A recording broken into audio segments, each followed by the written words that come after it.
سیستماتیک دسنتیزیشن یعنی یادگیری جدید تحت شرایط خوب.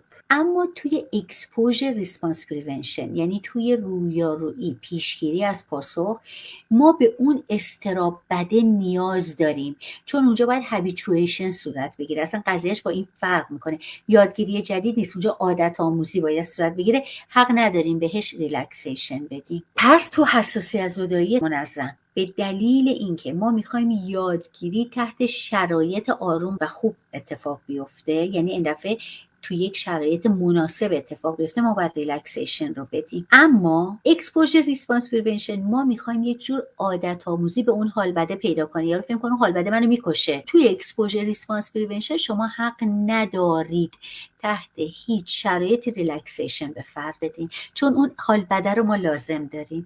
تفاوتش اینه.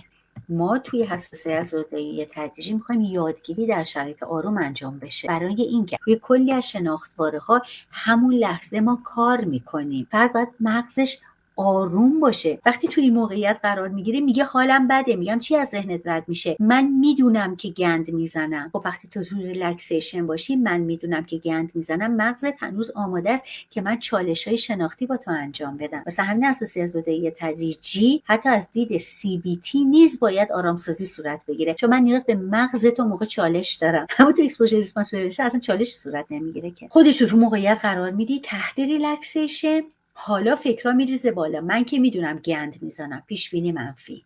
من همیشه تو عمرم گند زدم، تعمیم مفرد. من در مقایسه با دیگران هیچ سوادی ندارم، خودخوار شماری. 3 تا تعریف شناختی ریخت بیرون.